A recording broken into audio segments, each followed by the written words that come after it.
Welcome everyone to the View from the Clipper podcast. I'm your host, James Warner, joined by Josh Sexton. Josh, how are you doing this evening?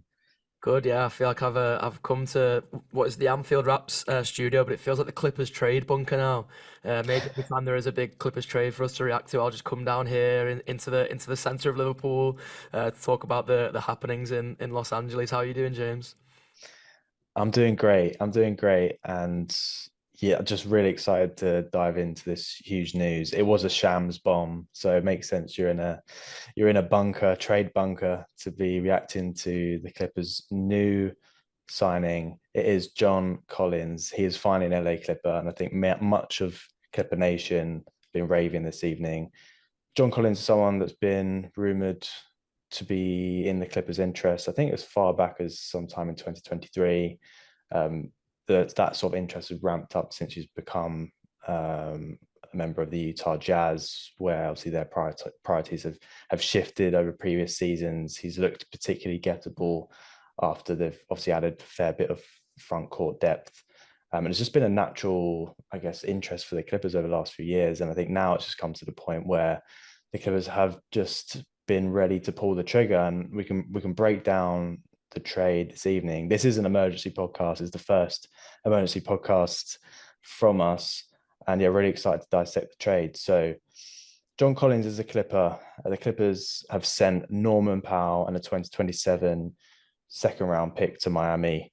And they've obviously acquired John Collins from Utah, and Utah in the deal get Kevin Love, Kyle Anderson, and the 2027 second round pick. They're giving out Powell's $20.48 million expiring contract, and they're bringing in John Collins' $26.6 million expiring contract. Josh, what was your immediate reaction to John Collins finally becoming an LA Clipper?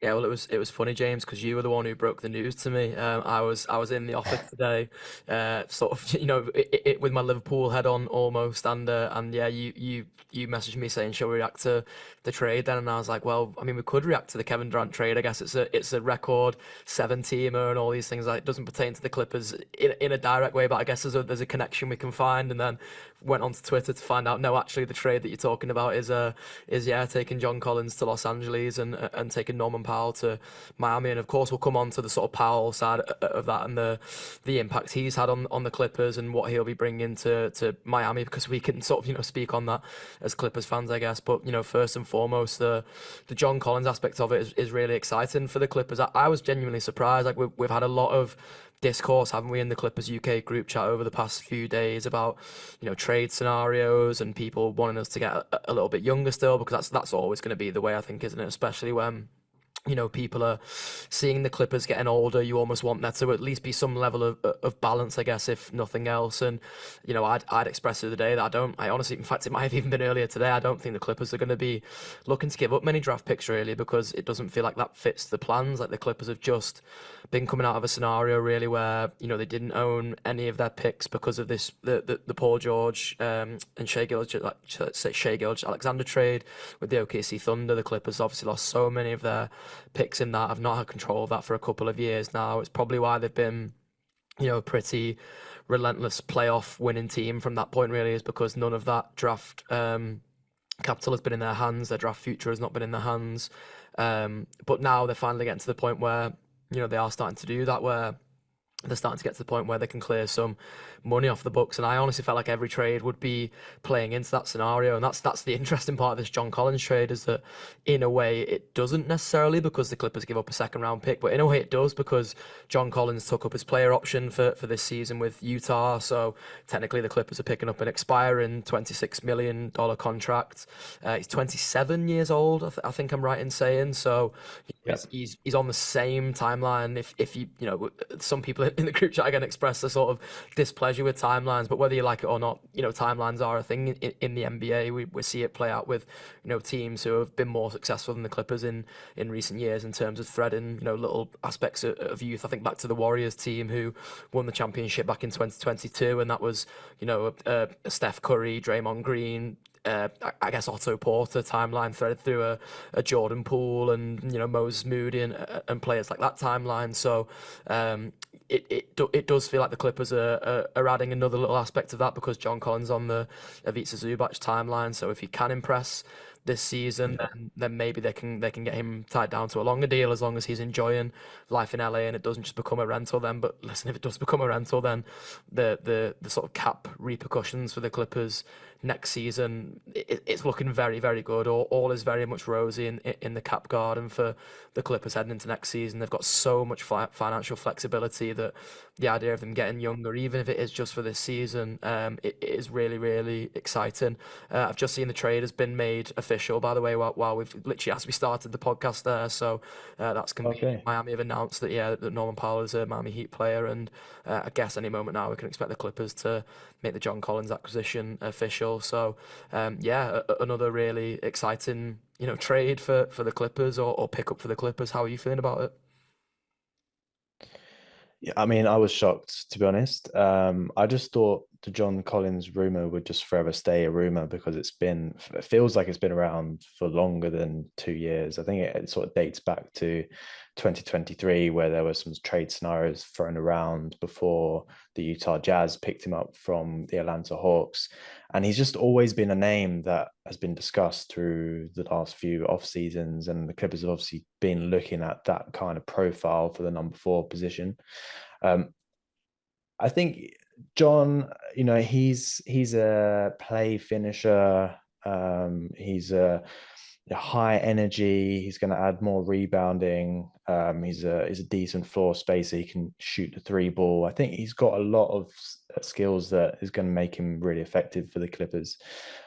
I personally think that he's going to lower the Clippers' floor in the regular season, and that's due to having to give up Norman Powell, who's obviously coming off a career season. I think he fully deserved an all-star appearance. I think he played that well. He's one of the best perimeter shooters in the league, and we can dive into Norman Powell and like the impacts of him leaving the Clippers after John Collins. But I think he's going to be more of a playoff ceiling raiser than anything else, and he's going to give the Clippers more versatility. He's going to give Tyronn Lue a hell of a different lineup options, and I'm really excited to see how he fits in because it's a completely different player that I don't think the Clippers have had for a long, long time.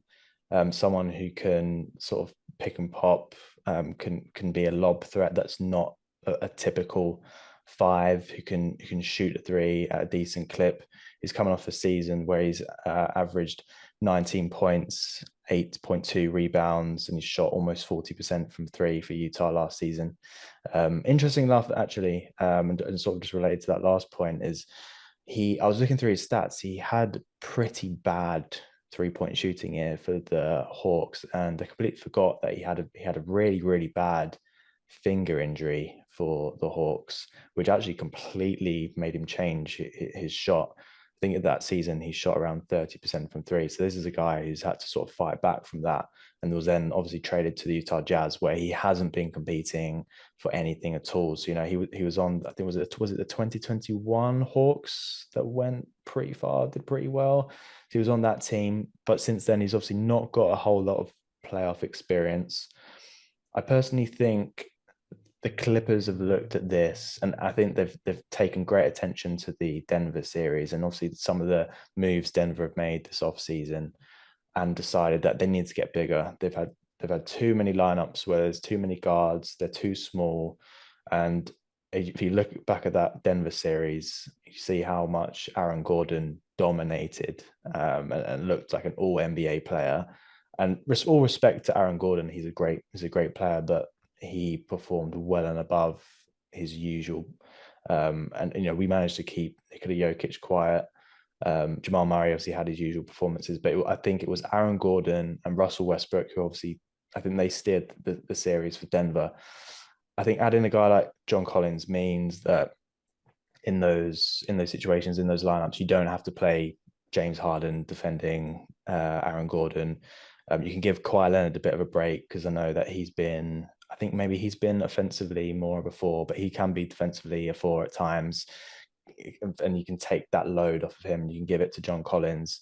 I think my main concerns with him though is obviously definitely the defensive downside. If you look at the Clippers last season, they were a top five defense under the guidance of Jeff Van Gundy and Ty Lue.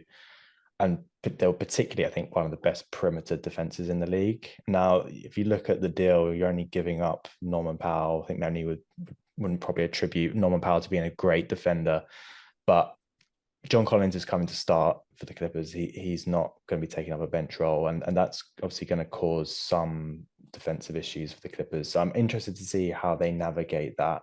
But I definitely think there's another level of athleticism and versatility that he's going to bring. I'm just interested to see how it all fits together. Are there like, I guess, any concerns that you have about John's fit? And I've obviously touched on the defensive downside, but I don't think I don't think it moves the needle too much for the Clippers. I think it definitely adds another dimension. I think in the margins they may get better, and we can come on to some of the moves they can make. But any concerns you have, Josh, with John coming to LA? The defensive side of the ball, I think you're right to point out, is probably it's just his biggest downside. You can look at it, and he had more turnovers and things like that last season, but I Mm. think he's probably got more ball handling duties for Utah than he would do with the Clippers, just because of the nature of what that Utah team was and quite quickly became last season, which was the worst team in the Western Conference. So I think you can sort of forgive any of those sort of statistical discrepancies, I guess, last season. I guess it also means that you have to flip that for the sake of balance as well, and say that any of the sort of positive anomalies hopefully aren't things that are just a one-off or a flash in the pan, or because he was having a big role on a bad team, basically, where the pressure was a little bit more off. So the defensive side of the ball worries me. What I will say, again, just to flip that point on its head, is that the Clippers last season I thought were almost a little bit too good defensively, if that makes sense. And what I mean by that is they had so many defensive weapons top to bottom in that roster, really, so many different lineups that could be almost felt like Swiss Army knives of just different defensive attributes. You look at how effective Nicholas Batum was as a defender in the playoffs, even at his sort of old age. You look at what Derek Jones Jr. and Chris Dunn brought over the regular season, and what they brought at times in the playoffs as well, with some big highlight plays. And they're all players who were sort of almost playing, I guess, forward type roles for the Clippers. Like, I know Chris Dunn is a guard, but he wasn't doing much of the playmaking going into the Yeah. playoffs, because it just we'd sort of seen throughout the regular season it wasn't one of his sort of greatest strengths, and it more fell to James Harden, the onus on again in the playoffs. So there's loads I like about the trade, and I'm not going to sit here and pretend it's all positive. I'm pleased that you brought up the defensive side of the ball, because I understand why that's a concern. I think he's, just by sheer size and athleticism, he'll bring more than Norman Powell brought on the defensive side of the ball. And I think you have to look at it this season as though, let's I know I said on the last podcast, let's assume Kawhi will be hurt for some time. We can assume Kawhi will be hurt for some time. Hopefully it's not a long period of time, sort of knock on wood. But if Mhm. we're also, on the flip side, that assuming that we're going into a season with Kawhi Leonard healthy, which it looks like we will be doing, you could assume that anyway that Norman Powell was going to get less touch to the ball than he did for so much of last season. And that was where Norm, really came into his own, was having more touches, was, the Clippers team without Kawhi. I think he was really set back by the injury that happened around the All-Star break.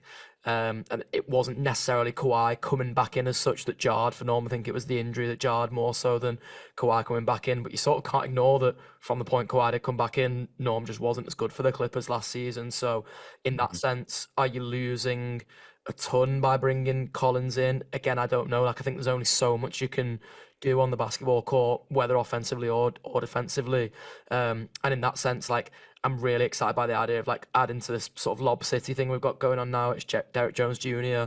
Really led by example with last season at Intuit Dome. Like, I obviously went to a couple of the games earlier in the season, and like some of those high flying plays that he was a part of, I saw the way that really galvanized the crowd in Intuit Dome. John Collins can absolutely get up there and be on the end of some of these alley-oop highlight plays. So I'm Yeah. really excited by it. That with every single trade and every single NBA player the Clippers acquire, and because it's the Clippers, and because the Clippers still have flaws, there are going to be things you can pick holes in, I think. But I'm really not too worried about this one because there were holes in Norm's game in different directions. There will be holes, Yeah. sure, in John Collins' game in different directions. Either side of the ball.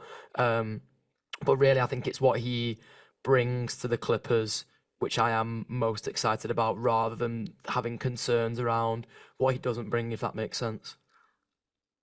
Yeah, no, and completely agree. And I think it's sometimes, I mean, maybe sometimes I think the Clippers find themselves in this window. We've mentioned this a couple of times, mentioned this on the last podcast, where they are looking at 2026 and 2027, and they're not looking to give contracts beyond that. And you've got a guy like Norman Powell who's just had a career year, who's looking for an extension.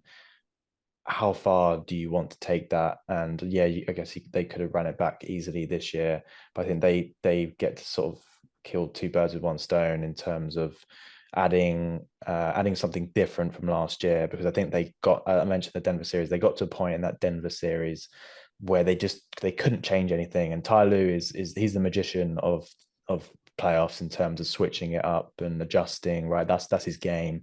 I really felt he didn't have that last year. And if you look at the front court depth that they had, it was literally just Zoo and Batum. Obviously, they threw Ben Simmons at a few different scenarios, and I thought he was effective at times, but ultimately it was the Denver's depth, particularly in the front court, that I think saw them over the line, and they just couldn't live with Aaron Gordon at all. And I think John Collins brings an X factor in, particularly to those playoff scenarios where you can throw him out there.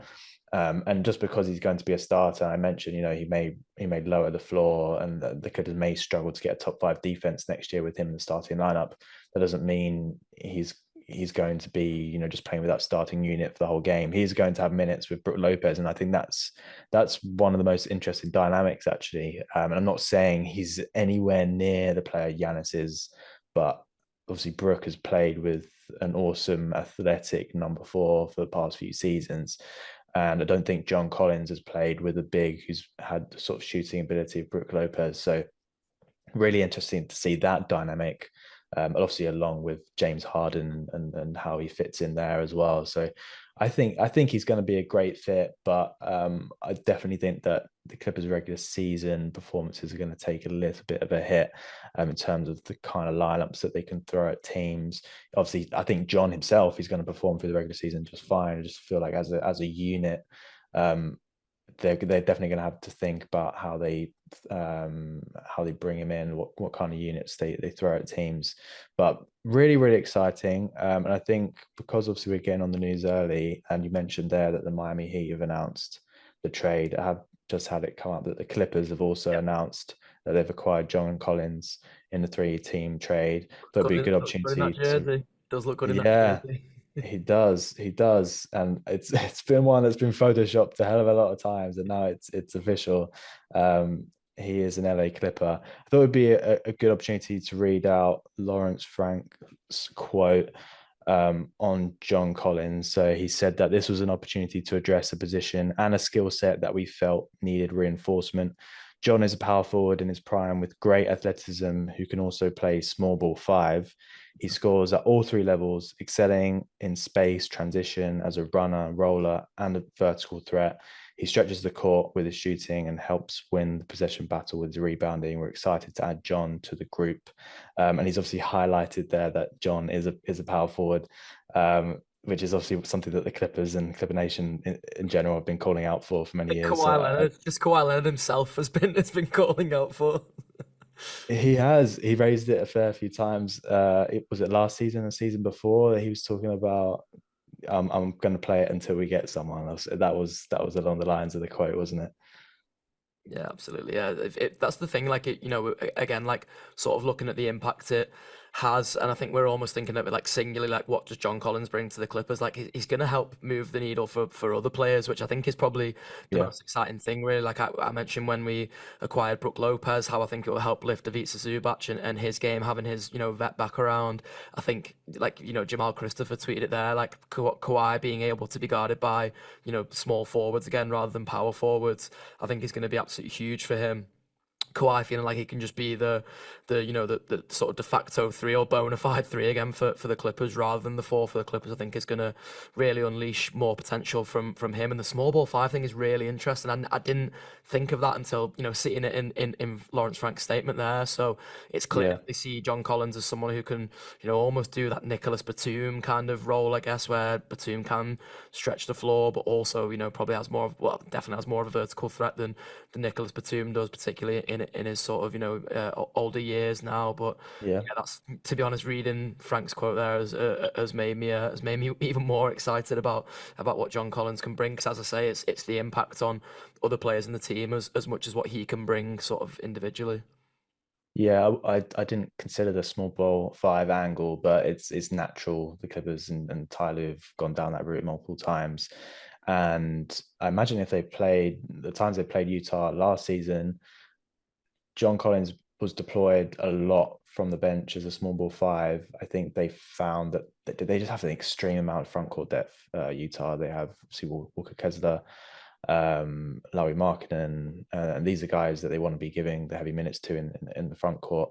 I think John Collins is not the best fit alongside those two, and often he was coming off the bench as a sort of small ball five, so he played a lot of minutes as small ball five last season. So he's already had the reps there, and obviously if the Clippers have been looking to acquire him, they've probably been following him quite closely. And again, it just adds another weapon to their arsenal because he, as I said, almost 40% 3-point shooter.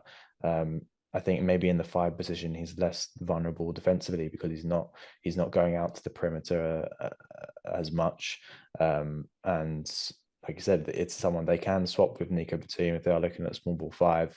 I think he shot near 44% corner threes as well. So that's, I can already see James swinging it to him in the corner a few times in late games. And yeah, like I said at the start, just gives them another dimension offensively. Obviously, defensively is a whole other question, but I do think the Clippers ran out of options offensively last year, and obviously they're losing a hell of an offensive player in Norman Powell, which we can touch on in a second. But I do think it brings just a whole other dimension, a load of versatile options, different units that they can throw at teams in the playoffs, and also just think that the Clippers ultimately have ran out of options to move the needle. Like there's not a player that they could just go and get that's going to push them ahead of Denver or OKC. I mean, and that's who you're competing with in the West ultimately. If you're looking to come out of it and competing for an NBA championship, you're going to have to go through those teams unless somehow you get extremely lucky. The rest of the West, any team can go out in the play-in or round one. There's so much depth in the West, but I do think those two teams have sort of pushed themselves to the top, and there are no moves for the Clippers that's going to take them past them. So you've got to make the most with what you have, and I think that's them doing this. I think there's another move to be made, which has I think caused this knock-on effect, and that's Bradley Beal potentially getting bought out. We can touch on that later on, but I think when you get the opportunity to potentially replace part of what Norman Powell brought to the Clippers through Bradley Beal, then it makes sort of bringing in John Collins easier to stomach. And that's not to say that it is obviously a bad move by any means. I just think you lose so much with Norman Powell, and he's been so effective for the Clippers that they've obviously been very reluctant to make the move. They could have made this move last year. They could have made it earlier in the summer. So yeah, this is why I think we're seeing it now. They've finally, I think, got some insurance in place for Norm Powell, which is why they can then bring in John Collins, and the financials just make sense. As you've said, I think Clippers now are looking to go into next off season with $96 million in guaranteed contracts, which is very, very low. It means that they're going to have a whole lot of flexibility going forward, and then just gives them another chance to roll the dice with Kawhi Leonard and James Harden, which I think is what they're looking to do. As I said, it's not moved the needle massively, but I don't think they need to, and I don't think they had really any other options. So I think this is the best that they could have done personally. without giving up a whole lot of draft assets, which I think is what you touched on at the start. So yeah, Josh, any final thoughts on John Collins before we move over to Norm Powell Oh, and his legacy with the Clippers? yeah, I think all ready to salute Big Norm. Yeah, so unfortunately, and there's always a downside. It feels like over the last few trades Clippers have made, we've lost some key Clippers. I wouldn't include Paul George in that, but I guess there's some sentimental value there. Obviously, we've got Terrence Mann who have lost previous trades. But again, I think this is really a no-brainer move considering Norm Powell 32. He's looking for that extension, and Clippers just weren't interested. I think that's the reporting that's been coming out. They weren't interested in giving him an extension. He had a career best season last year, averaged 21.8 points per game, shot 41.8% from three. He's one of the best perimeter shooters in the league, 62% true shooting percentage.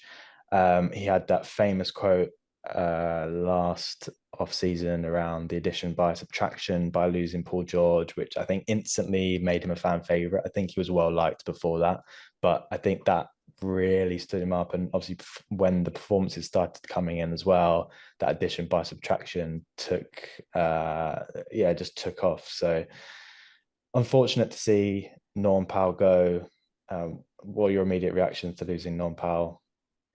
Yeah, I mean, sad to be honest. Like you say, it's the sort of it's the rubbish part about any trade really is the excitement, obviously what you get in, but then the almost like sadness at what you lose. Like one of the biggest fleeces the Clippers have been able to pull off in recent years was the trade where they got rid of Justice Winslow and Eric Bledsoe and guys like that. And I remember being quite sad because like I was quite, even though it wasn't necessarily working, I was quite enjoying the Justice Winslow experiment and stuff. And it's like I think it comes Yeah, back to this like I guess almost a British football fan thing in us when you're watching American sports, where like British football can be quite cutthroat at times, but it's nowhere near as bad as the American sports for just like suddenly trading away a guy that you felt like you could bank some sort of future on. Of course, that's the trade that gets us Norman Powell, and it does feel like such a fleece at the time, and it turns out to be such a fleece in the end because Justice Winslow I think is out the league. Eric Bledsoe I want to say is out the league if not completely retired from basketball now. So like looking back on that trade now, the Clippers absolutely won that trade. Norman Powell has contributed so much to this franchise down the years. Of course, a SoCal guy, a UCLA Bruin alum. Yeah, like I think the narrative about Norman Powell almost the whole time he's been a Clipper has been one that's really frustrated me because again, like I'm probably a bit of a glass half full or optimist sports fan in the sense that like I don't look to try and be reductive necessarily about what players can't do if I can see right in front of my eyes like the things that they do bring. And Norm has never been a plus defender while he's been at the Clippers, but what he has been is a plus in terms of athleticism. He's got sneaky athleticism. It's the bow-legged thing which I think makes it look almost unnatural for Norm to get up as much as he does. But Norm can dunk the basketball. Norm can rise up above a lot of shooters with sneaky length as well. Rise up shooting above a lot of defenders. He's a brilliant shooter. Like last season showed that he was unbelievable when he had a green light to just shoot from basically wherever he wanted to last season. It was no longer just like catch and shoot threes like you saw from him in Toronto, which we'd all expect him to be able to do. It was off the dribbles, it was creating his own shot, it was running plays. He showed ball handling chops last season that I didn't realize that he had really. Like that sort of came out of a little bit out of left field for me. So I love Norman Powell. I think he's going to bring so much to Miami in the sense that like I suddenly look at that backcourt now, and if it's, let's imagine it's Tyler Hero and Norman Powell starting, like I worry about that defensively, what it looks like from a Heat point of view. But like in terms of scoring and in terms of like I guess just like having that dog in you, for want of a better phrase, really. Like I know people don't like Tyler Hero. I personally do quite like him. I think he has I think he has got that dog in him. But like Norman yeah, Powell, I can tell you Miami fans, Norman Powell absolutely has that dog in him. Like he is such a battler, such a warrior. You saw it so many times on the court last season, but throughout his time as a Clipper, really. And like because he was battling, as I say, narratives the whole time. He was battling narratives that he brought nothing to the Clippers, and he was dead money, and he was a bad contract, and he couldn't defend, and he was a cone on the defensive end, and all these things. Like again, it was reductive because it focused on the things that Norman Powell didn't bring rather than actually highlighting the things that he did. And I'm so glad that his last season as a Clipper was last season, because it was like the ultimate impact he could leave on us, really. Again, like, no bad words to say about Norman Powell, really. I hope he does well in Miami. I hope he gets paid in Miami if Miami's cap situation allows for that. He's obviously going to be extension eligible, and if not, I hope he gets paid next off season, because he absolutely deserves to. I really hope that, wherever he does land after this, whether it's, it looks like it'll be Miami for this season, but if it's not Miami beyond next season, that he does manage to find that sort of home for the back end of his NBA career now. Because I promise you, whichever team has the pleasure of having Norman Powell, he'll be able to contribute so much to that roster. No, absolutely. Like, I really think Miami Heat fans are going to be shocked at the player they're getting in Norman Powell. I think he's, even though he was obviously in the conversations for being an All-Star last year, I think, like I mentioned earlier in the podcast, very much deserved that as well. I think they're going to be completely shocked, and I wouldn't be surprised if he took his game to another level next year in Miami. He's in a contract year, obviously still looking for that extension, and I wouldn't be surprised if he really took it to a whole nother level. And who's to say, like, he couldn't finally make that all-star dream a reality. He missed it by the smallest margins, really, this season. And yeah, I think they're getting a hell of a player. I completely agree with you, and I'm really sad to see Norm go. I don't think he was always the greatest fit in LA alongside Kawhi and James. There were nights where if he was on form, the Clippers were unstoppable. But I think that ultimately were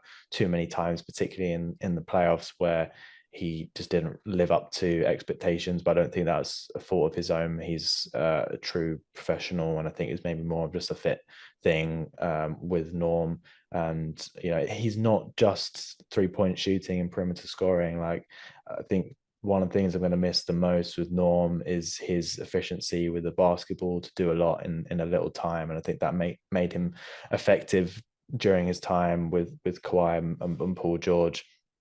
I can just see now, like, his drives to the rim after sort of a catch from James, and he was just so effective scoring around the rim. And he has got that sneaky athleticism, like you touched on, that I think the Clippers are going to miss. But also is now going to be picked up by guys like John Collins. I think the thing that the Clippers are going to miss the most ultimately is his reliability from outside the perimeter, and just his ability to knock down really, really tough shots. So yeah, really, really sad to see Norm go. I'm going to read out Lawrence Frank's statement on Norm. So Norm has been a vital part of our organization over the past 3.5 years. We want to thank him for everything he did for the Clippers on and off the court. He's a true pro. He's also an incredible scorer, efficient, prolific, with a relentless work ethic. Norm is a huge reason we won 50 games last season, and we're going to miss him. So he's obviously been extremely valued on the Clippers, and I don't think this was an easy decision. Like I said, I think they would have pulled the trigger a little while ago on Norm, but yeah, really, really going to miss him. As I mentioned, they're going to miss him in more ways than obviously just his on-ball stuff. I think, as Lawrence Frank touched there, I think off the court, he was had a real impact on the locker room and on the culture that the Clippers have been able to build over the last few seasons, with obviously a lot of turnover, particularly in the guard department. Obviously, he's someone that stayed consistent and has sort of fought for his place with the Clippers. I think even guys like Justin Russo and guys from the media have mentioned since his departure that he was also really, really friendly with the media and was always open to speak with them. So yeah, I think a lot of people are going to be missing Norman Powell next year, and I wish him the best of luck in Miami. They got an absolute steal from him in 2022, more Lawrence Frank magic, and I can remember exactly where I was when that trade landed. I agreed that, like, Justice Winslow at the time was becoming a little bit of a favorite for mine, but I think when they had the opportunity to give up just Eric Bledsoe, Justin Winslow, and Keon Johnson for Norman Powell and Robert Covington, who was also highly regarded at the time, like, it was just completely no-brainer, right? So Yeah, absolute fan favorite, and I think he's going to be definitely a Clipper icon from years to come. People are going to, I think, look back at him quite fondly. Not to level Lou Will was regarded, but I think in similar vein, like some of his performances are really iconic in LA. So yeah, it's a tough one. It's a tough one to stomach, but yeah, I just think this is also a trend that we're seeing in the league. Like, there's a lot of, I don't really want to call him a one-dimensional scorer, but he is in a way, I think, regarded as a one-dimensional scorer, someone who thrives outside the perimeter.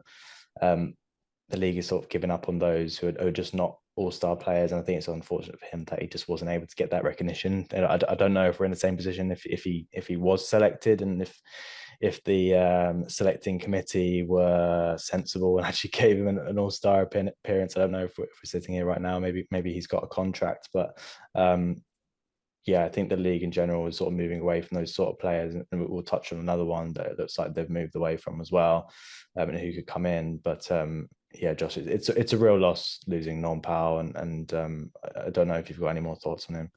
Yeah, just like last point on that cultural fix, that was probably the thing I missed out of my initial answer. Really, like he just did bring so much to the Clippers off the court as well. I mentioned the sort of SoCal native thing, which I know some people have been a little bit sort of critical about recently. You know, people talk about the Clippers, the way they've drafted and things like that, and they're looking for guys who are bilingual, they're looking for guys who are over 22, and they're looking for SoCal natives. And like I've loved the SoCal native thing over the last few years. To be honest, it's made the Clippers sort of feel more like a home team, if that makes sense, like almost like a college team.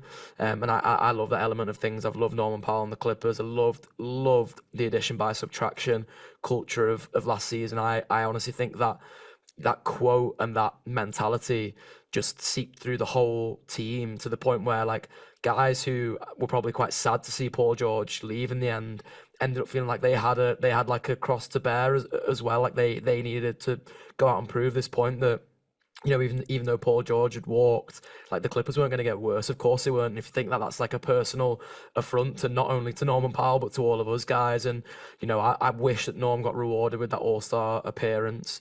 I wish he'd done better in the 3 point contest too to sort of make good on that appearance at All Star weekend. But he absolutely deserved to be there. He deserved to be there because he was the perfect replacement for Paul George in so many ways.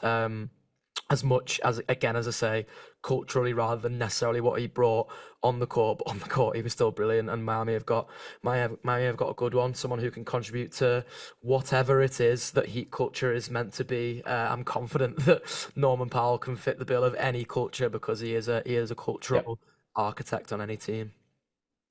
completely agree, Josh. It's a random Norm Powell memory has popped into my head, but NBA League Pass viewers will know that there's like a particular Norm Powell like ad. It's not really an ad, but they sort of interview the players when there's like an ad break. And there's this Norm Powell one that's just been running I think since he joined the Clippers, around how he loves playing piano. And I think I'm going to miss that really. It plays every single Clippers game, every single game I watch. It's the same Norm Powell clip around how much he loves playing the piano. And I'm going to miss that because I realize that's not going to be on the League Pass next year. But who knows what Bradley Beal likes? I don't know if he likes to play a musical instrument, but we may find out because rumors suggest that he's nearing a buyout with Phoenix, and he was potentially giving up upwards of $14 million in his current $110 million deal with the Phoenix Suns. It's just not worked out for Bradley Beal in Phoenix. He didn't have a great season last year. I don't think it was a particularly good fit. Obviously, the Suns in general were pretty poor. And I think at some point in time, he was coming off the bench, wasn't particularly happy with that. He's had fallouts with coach over there. And it looks like anytime now, it may even drop whilst we're recording, that he's going to be bought out by Phoenix. Now, the Clippers are rumored to be top suitor with their $5.3 million MLE available. They are competing with teams like the Lakers and Warriors, but I think the general consensus is that the Clippers can offer the most for Beal if he does get bought out. And there's also been reporting from sources like Jake Fisher and Mark Stein to suggest that the Clippers are very interested, and Bradley Beal would be interested in a move to Los Angeles. What are your thoughts on Bradley Beal's fit? Because he's obviously going to be someone that the Clippers will bring in to replace Norman Powell. How much do you think he can replace him, if at all, for the Clippers next year? Yeah, personally, that's where I love the fit. Like you think of the things that Norm again did bring to the Clippers rather than focusing on what he didn't have, and I think like Bradley Beal is a pretty good like prototypical straight swap really for what Norm it was able to bring to the Clippers. Like, listen, I understand that the experiment in Phoenix ultimately failed. I think you'll come to sort of look at that as you know his contract was a big thing that hung over him there. I think the situation in Phoenix was clearly super toxic, and I think you've seen that in Kevin Durant's reaction pre him leaving. I think he's been a little bit more sort of nicer and candid today when the trade's been confirmed, hasn't he? But certainly in the build up to it, it seemed like he just wanted out of Phoenix at all costs, and there was rumors of Mhm. fights in dressing rooms and stuff, which I know Durant came out to try and sort of poo poo this season, but. It sounded like all those things, at the very least, there's no smoke without a fire, is there? So at the very least, something was happening behind the scenes, which was not conducive to like a winning environment there in Phoenix. So bring Bradley Beal into a winning environment in LA, and I'm confident that you do see a player who brings a lot of those qualities that Norm brings. Like you only have to look at the shooting splits really to see that this is still a guy who averages, around 50, 40, 80, could quite easily average that again on a good and more efficient team. I imagine he'll take, some of the ball handling chops, again, sort of similar level ball handler to Norm, really. I guess, even more in terms of the assists. He averaged 3.7 assists even on that terrible Phoenix Suns team last season. Before that, the year before, 5 assists. So he's a guy who's been known to, average probably double what Norm can average in terms of assists. So I do expect to see him handling the ball more than Norm. And listen, if you need any bigger cosign or whatever you like to call it, you mentioned the name Lou Williams there, James. Lou Williams was on about 5 million a year during his sort of prime years with the Clippers. Memphis, Tennessee, just down the road from St. Louis, Missouri, where Bradley Beal's from. If you're saying to me we're getting another, sort of slender Southern guard who can bring some of those chops to the Clippers, then absolutely sign me up for Bradley Beal. If he's going to cost the Clippers 5 million for a quick rental this season, and whatever that looks like heading into next season. Listen, the Clippers have turned around Nicholas Batum's career, and he basically thanked them by staying for as long as he did. So basically, as long as the Clippers would have him, and the only time he left was because the Clippers suddenly wouldn't have him and allowed him to go to Philly. So maybe we end up in a scenario where Bradley Beal becomes, a sort of passable asset for many years for the Clippers. At the very least, again, it heads us towards this financial flexibility. He ends up sort of between the two timelines almost of what Ivica Zubac is on at 31 years old. That's Bradley Beal. Ivica's obviously 28 years old and slightly younger than Kawhi and James are. So yeah, absolutely sign me up. I'm so high on the idea of a Bradley Beal acquisition. I think this one is like you mentioned about John Collins maybe not being a floor raiser during the regular season. I could see a way in which this was in a similar way to how Norman Powell was a floor raiser for the Clippers during the regular season last season, but also like hopefully a playoff ceiling raiser too. I've not sort of looked into Bradley Beal's playoff stats in recent years. I don't imagine they're very good because Phoenix just weren't a very good playoff team. So again, I don't know how much you can take from that really. Um, Yeah.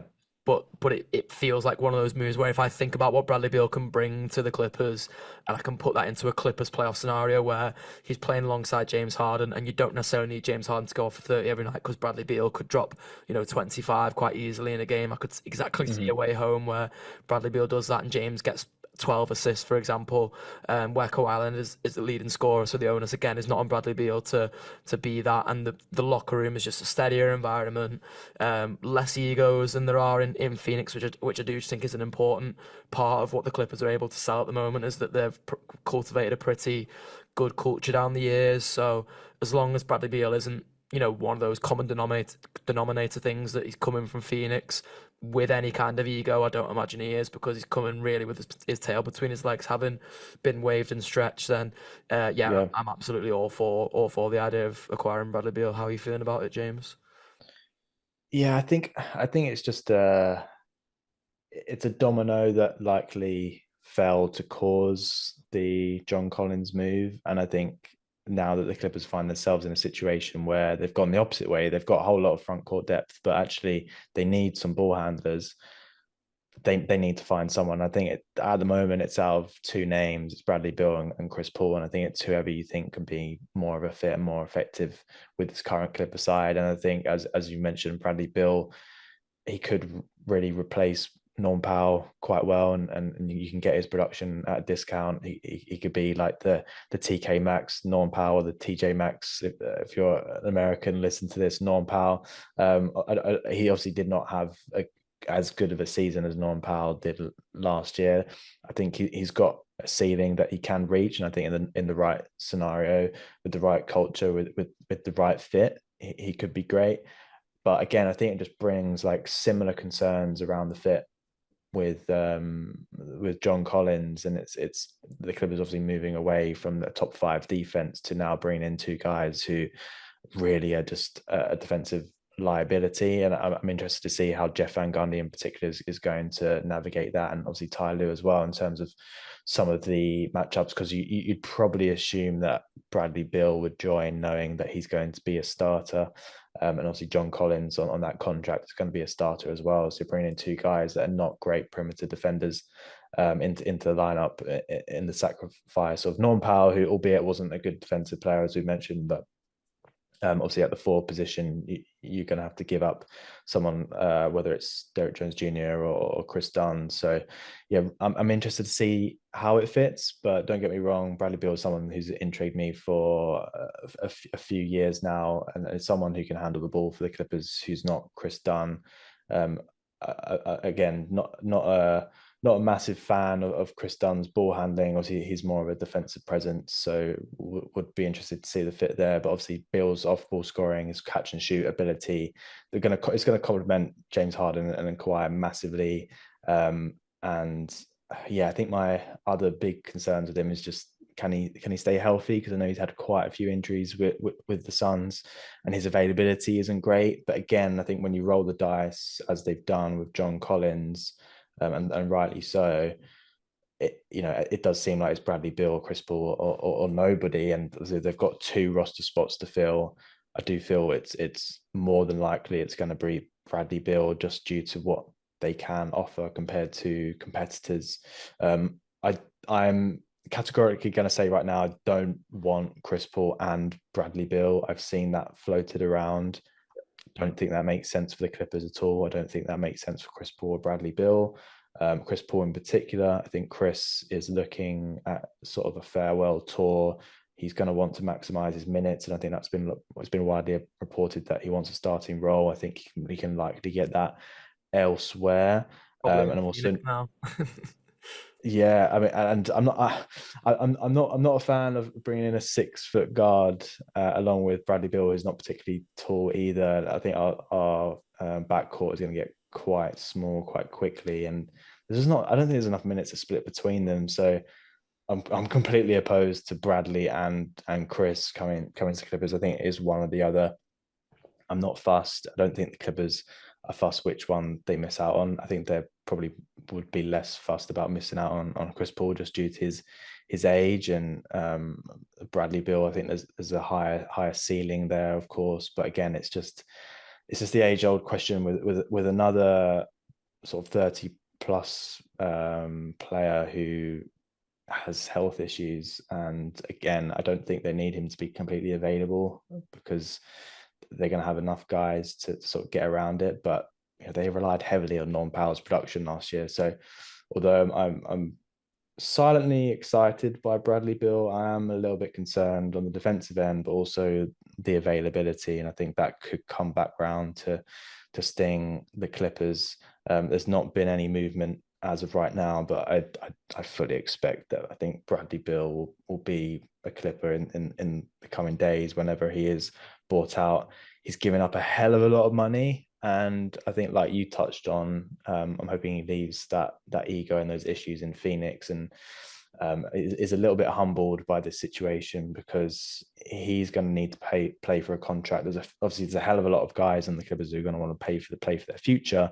That can go either way. You're either going to get a hell of a lot of motivation out of this group with obviously Bradley Beal on $5 million, and then guys like James Harden is also going has an option for the second season, but also John Collins, who's obviously on expiring as well.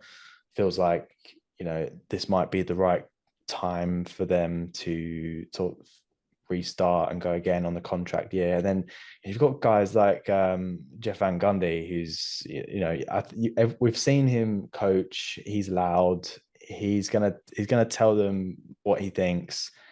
I think he's going to hopefully get them into gear and ready for the season, because he's not going to be giving up that top 5 defense from last year without a fight.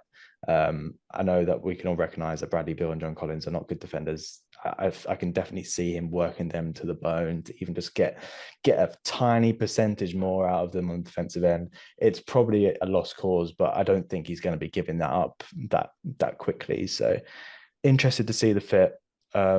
Any final thoughts on Bradley Beal? Anything on Chris Paul as well? Because I know we touched on it slightly on the podcast, but he's still not got a team. He was on a talk show yesterday talking about how he wants to be close to home in LA.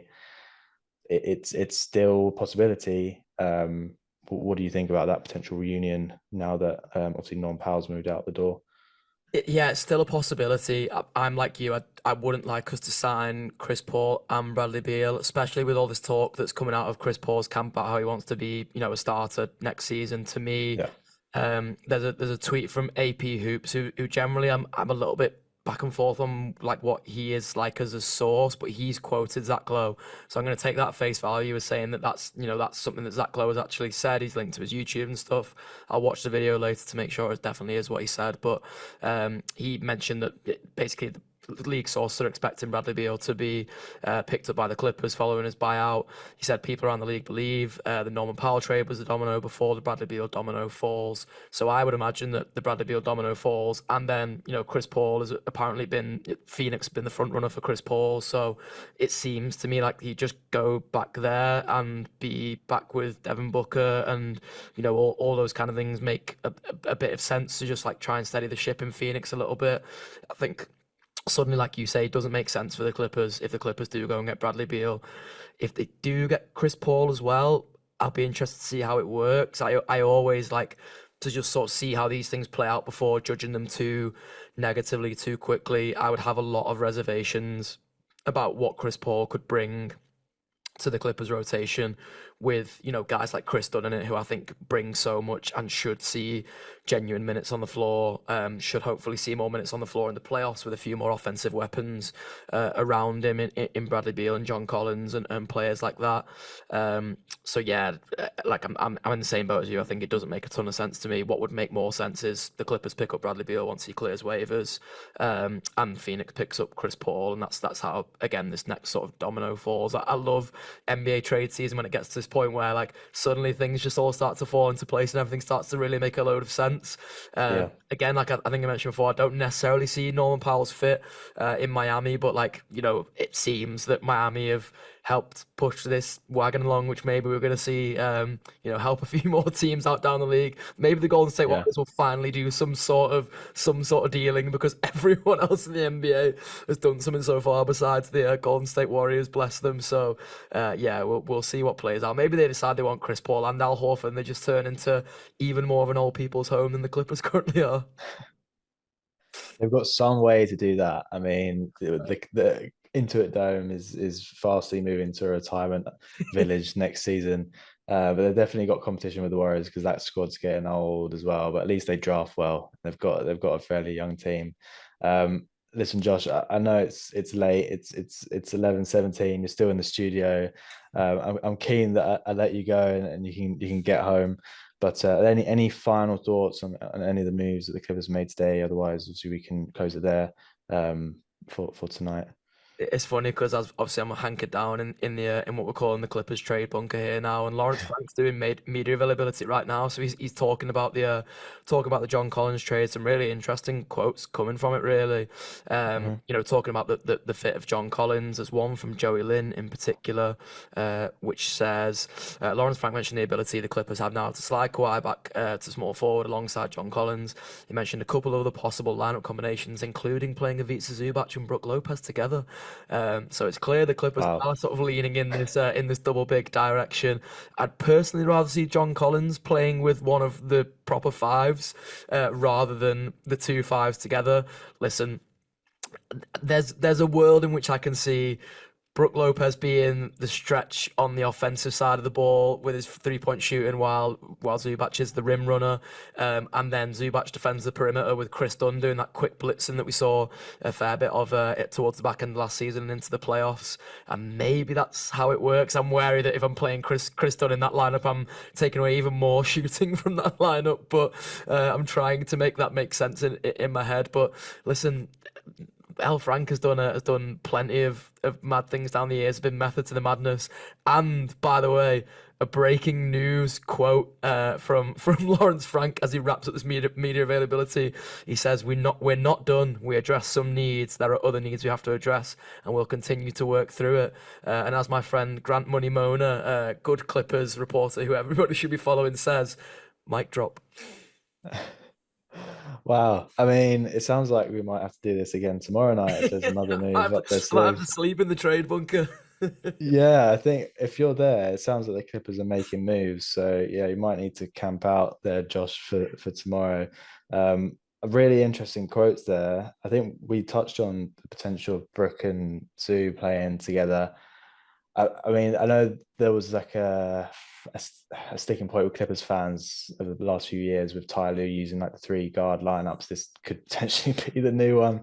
I think El Frank has obviously seen like what the Thunder have been doing and the other teams, and I want a bit of that, but the budget is small. How can we do that? I'm just yeah, I'm curious to see if each Zubac and Brook Lopez playing together. It could work. But what I'm more worried about is watching them running back on transition after a turnover. That's going to be incredibly painful. They're both very slow players. But no, some interesting quotes there, and good to hear that obviously there's more moves on the way. I think that's probably highly likely, sort of a link to the Bradley Beal move that we've just touched on. So yeah, mic drop indeed. We could be back again tomorrow or maybe the next day for another emergency pod. The Clippers obviously aren't done, but yeah, it was great to chop it up with you again, Josh, so soon after our recent pod about Brook Lopez and the draft, and really dive into the move of the Clippers. Sounds like it's going to be a busy off season. If we don't make a move and we don't touch again on the Clippers through an emergency pod, the summer league starts on Friday. I think the Clippers have got the Rockets from what I can see. So it'd be good to see some of the young guys go out there and see how they get on. Interested to see performances from new guys like Yannick and Kobe. So we can jump back on and talk more summer league later down the line if Bradley Beal is not a Clipper. But yeah, again, Josh, thanks for jumping on late notice, and get home, get some sleep, because we might need you again tomorrow night in the trade bunker. What's the protocol for like if it breaks in the night while we're asleep? We've got to have like our phones on loud just in case. I need to drive back down to the office and return to the trade bunker. I'll have to bring some blankets for me, I think, at some point, and make sure we're ready for all these L Frank method to the madness trades. Yeah, I think you need the sleeping bag. I mean, I don't think there's anything as big as going to drop as 2019, but who knows? You never know with the Clippers. Anything can happen. Yeah, thanks again, Josh. Really appreciate your time. Um, Remind the people where they can find you in your work. Yeah, J Sexton 24 across all platforms. Listen, if the Clippers are going to have an exciting trade season to give me and James plenty to talk about, then I promise you I'll be covering that across all of my socials in so much as I can. Yeah, so thanks again, James, for having me on as always. No worries at all. Yeah, thanks everyone for listening, watching. It's been James and Josh from the View from the Clipper podcast, and go Clips go.